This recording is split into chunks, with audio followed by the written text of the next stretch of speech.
সুপ্রিয় দর্শক, আসসালামু আলাইকুম। আপনাদের সবাইকে স্বাগত জানাচ্ছি এখনকার আলোচনা। আপনাদের সঙ্গে আছি আমি সিরাজুল ইসলাম।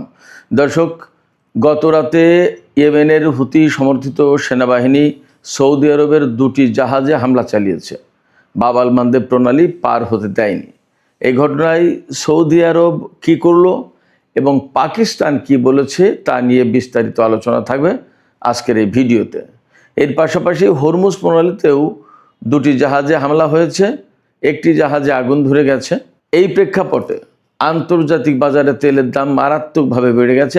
এখন আন্তর্জাতিক বাজারে প্রতি ব্যারেল ব্রেন্ট ক্রুড অয়েলের দাম $96.27।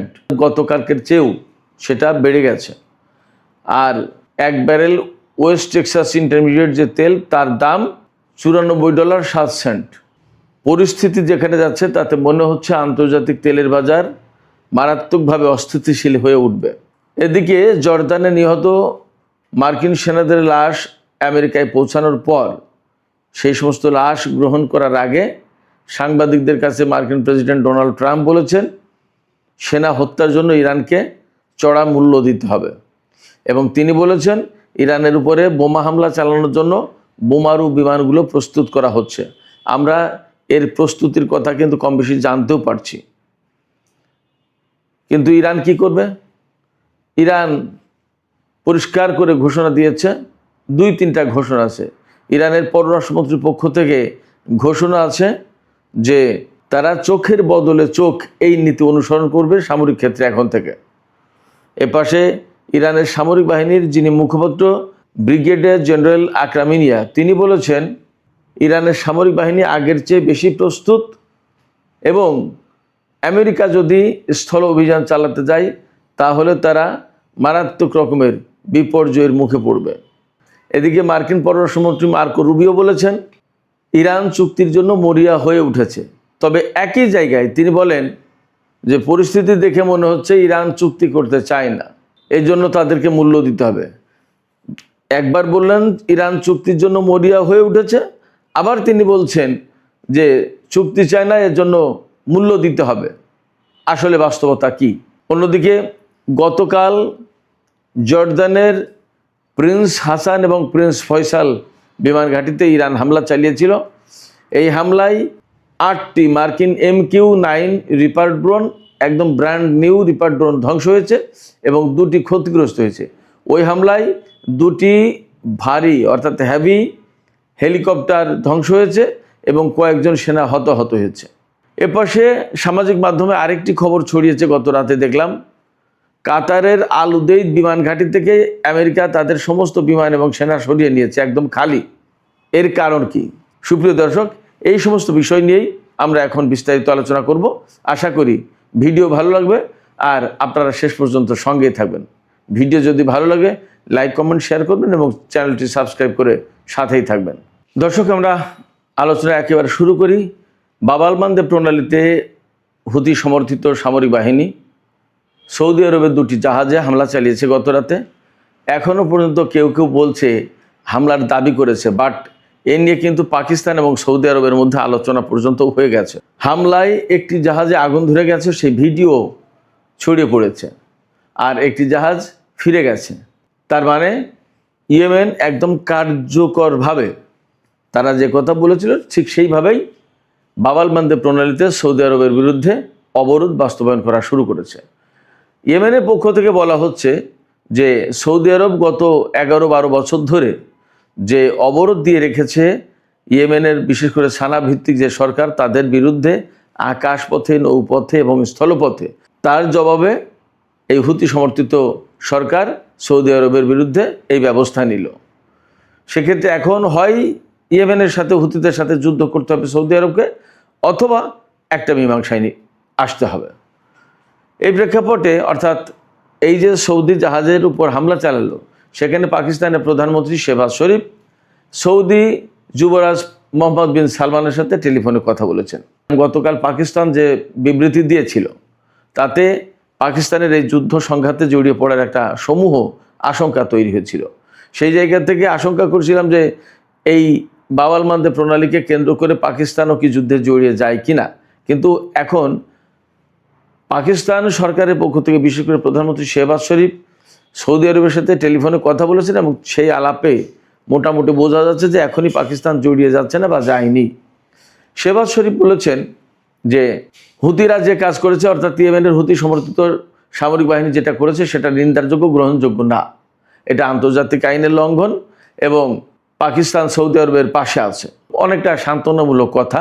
2025 সালের সেপ্টেম্বর মাসে পাকিস্তান এবং সৌদি আরবের মধ্যে যে নিরাপত্তা বা প্রতিরক্ষা চুক্তি সই হয়েছিল, যে চুক্তির কারণে পাকিস্তান সৌদি আরবের পক্ষে যুদ্ধ করতে বাধ্য, সেই চুক্তির অনুসারে পাকিস্তান কিন্তু এখনই জড়িয়ে গেল না বা সেই রকম কোনো আলামত আপাতত দেখা যাচ্ছে না। দেখা যাক আসলে পরিস্থিতি কোথায় যায়।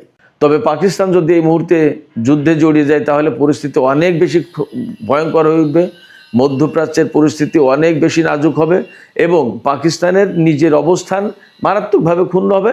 তার প্রতিদ্বন্দ্বী যে ভারত, ইসরায়েল, তারা কিন্তু সুযোগ নেবে। এই বিষয়গুলো পাকিস্তানকে নিশ্চয়ই মাথায় রাখতে হচ্ছে। দেখা যাক আসলে পরিস্থিতি কোন দিকে যায়। এদিকে আমি এখানেই বলে রাখি, তেল এবং তেলবাহী জাহাজের যখন প্রশ্ন আসলো সেখানে আরও কয়েকটা খবর আছে, আমি সেই খবরগুলোও এখানেই দিয়ে দিই। গতকাল বাব আল মানদেব প্রণালীতে এই হামলার পর হরমুজ প্রণালীতেও কিন্তু দুটো জাহাজে হামলা হয়েছে, একটি জাহাজে আগুন ধরে যায়। ইরানের পক্ষ থেকে পরিষ্কার করে বলা হয়েছে যতক্ষণ পর্যন্ত না আন্তর্জাতিক জাহাজগুলো, আন্তর্জাতিক কোম্পানিগুলো বা জাহাজ কোম্পানিগুলো ইরানের নির্দেশিত পথে চলাচল করবে ততক্ষণ পর্যন্ত এরকম হামলা চলতে থাকবে। আমেরিকার নিরাপত্তায় যেন কোনো জাহাজ চলাচল না করে। ইরান বলছে নিরাপত্তা আমরাই দেব এবং আমাদের নির্দেশিত পথেই চলতে হবে, তাছাড়া কোনো জাহাজ নিরাপদ থাকবে না। যখন এইরকম পরিস্থিতি, তখন কিন্তু আন্তর্জাতিক বাজারে তেলের দাম আজ বৃহস্পতিবার 23 জুলাই আরও অনেক বেড়ে গেছে। প্রতি ব্যারেল ব্রেন্ট ক্রুড অয়েলের দাম $96.27। আর আগেই বলেছি ওয়েস্ট টেক্সাস ইন্টারমিডিয়েট যেটা আমেরিকান অয়েল, তার দাম হচ্ছে $94.07। তারপরে এটাই হচ্ছে তেলের বাজারে সবচেয়ে বেশি দাম। তো হরমুজ প্রণালী এবং বাব আল মানদেব প্রণালীর যে পরিস্থিতি, তাতে আন্তর্জাতিক বাজারে তেলের দাম বেড়ে গেছে এবং আরও অনেক বেশি তেলের দাম বেড়ে যাওয়ার আশঙ্কা রয়েছে। গ্যাসের দামও তাই। এবং এর প্রেক্ষাপটে আন্তর্জাতিক অর্থনীতি মারাত্মকভাবে অস্থিতিশীল হয়ে উঠবে।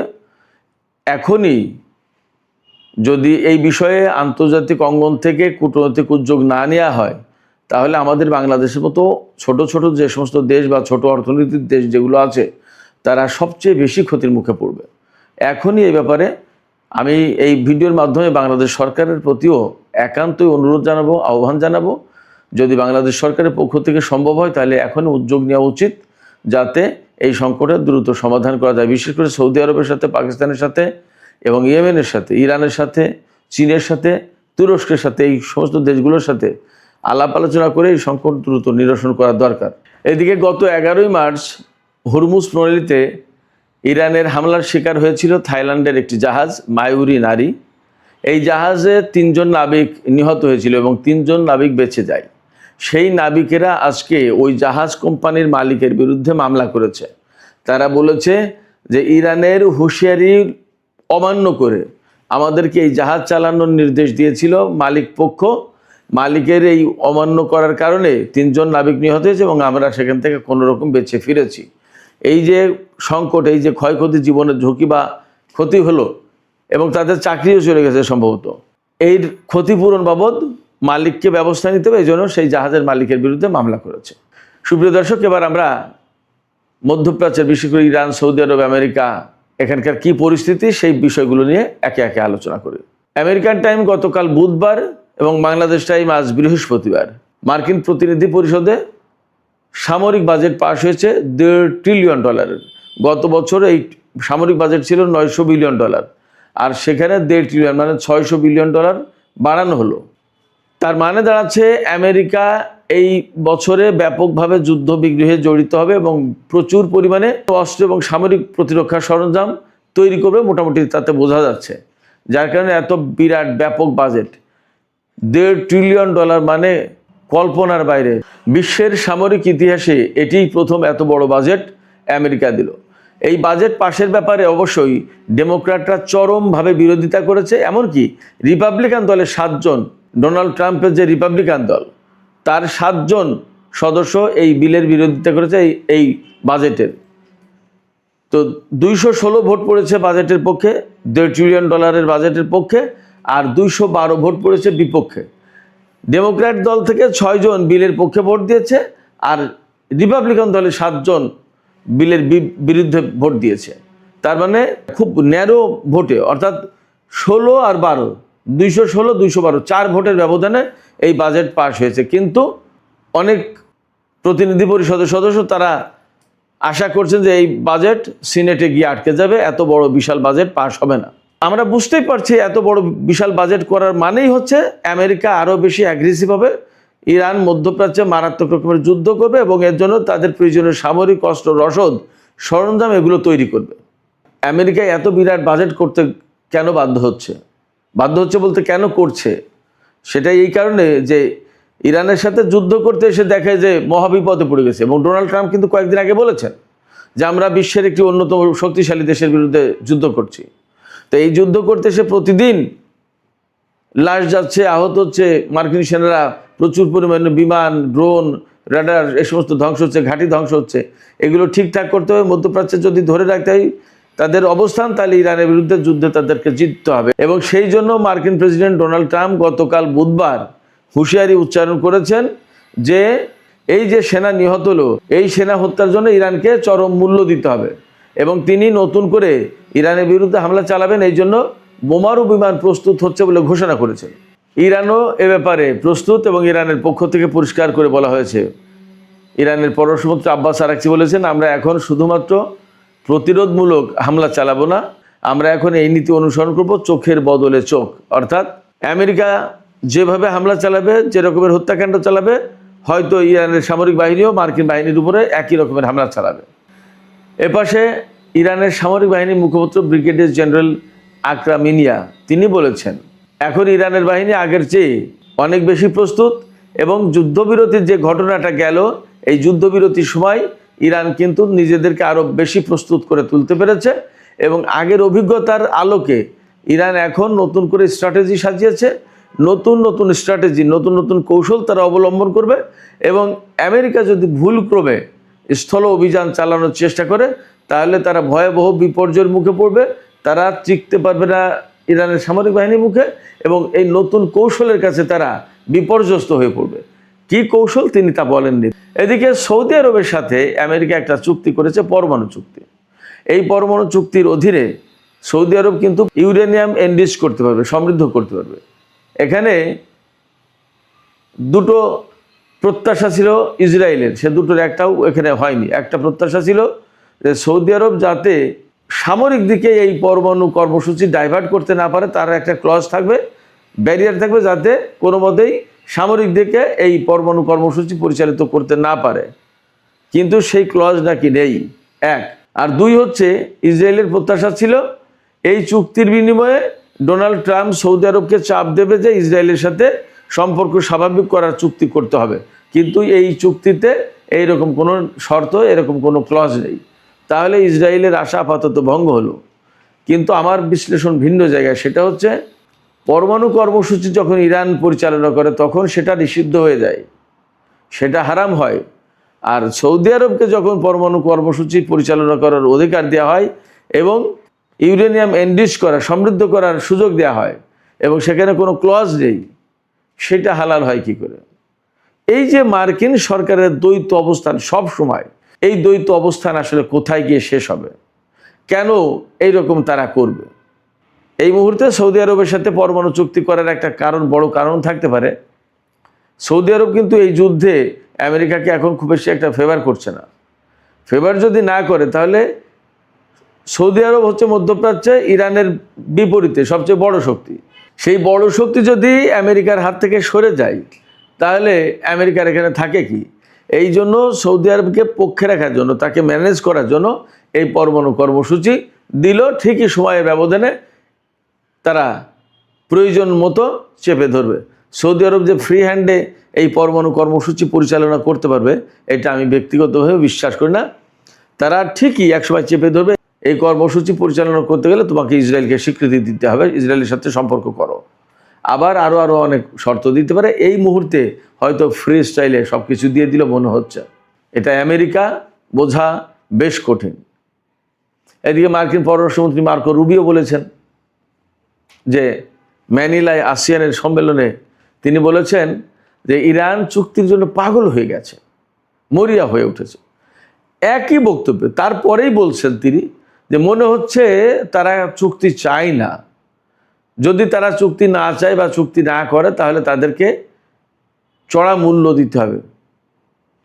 যিনি বলছেন চুক্তির জন্য মরিয়া হয়ে উঠেছে ইরান, তিনি আবার পরবর্তী বাক্যে বলছেন যে মনে হয় তারা চুক্তি চায় না। এ কেমন দ্বৈতরীতি, কেমন প্যারাডক্স, কি কথায় দ্বিচারিতা, অদ্ভুত কথা। তিনি কি সুস্থ মস্তিষ্কে বললেন নাকি অসুস্থ মস্তিষ্কে বললেন বোঝা মুশকিল। তবে ইরান পরিষ্কার করে বলছে যে আমেরিকার সাথে যুদ্ধ বাদ দিয়ে চুক্তির দিকে ইরান এই মুহূর্তে আর যাবে না। কারণ চুক্তি যখন করে সেই চুক্তি আমেরিকা রাখে না, তাহলে আমেরিকার সাথে চুক্তি করে লাভ কি? ইরানের এই অভিযোগ, ইরানের এই বক্তব্য খণ্ডন করার কোনো পথ আছে? সম্ভবত নেই। সুপ্রিয় দর্শক, এখনকার আলোচনা এখানে শেষ করতে চাই। আলোচনা শেষের আগে আপনাদের কাছে প্রশ্ন রাখতে চাই, আপনাদের মতামত জানতে চাই যে এই যে বাব-আল মানদেব কেন্দ্রিক যে সংকট তৈরি হলো এবং সৌদির সাথে ইয়েমেনের যখন এরকম একটা সংকট, তখন সৌদি আরবকে আমেরিকা এই পরমাণু কর্মসূচি পরিচালনার জন্য চুক্তি করে দিল, অনেকটা ফ্রি হ্যান্ডে পরিচালনার জন্য। আপনাদের কি মনে হয় যে সৌদি আরব আসলে ভবিষ্যতে এরকম ফ্রি স্টাইলে এই পরমাণু কর্মসূচি পরিচালনা করতে পারবে? আপনাদের মতামত জানিয়ে কমেন্টে লিখুন। সুপ্রিয় দর্শক, আজকের আলোচনা এখানে শেষ করতে চাই। যদি ভিডিও ভালো লাগে তাহলে লাইক, কমেন্ট, শেয়ার করবেন এবং চ্যানেলটি সাবস্ক্রাইব করে সাথেই থাকবেন। দর্শক, আপনাদের সবাইকে অনেক অনেক ধন্যবাদ। আল্লাহ হাফেজ।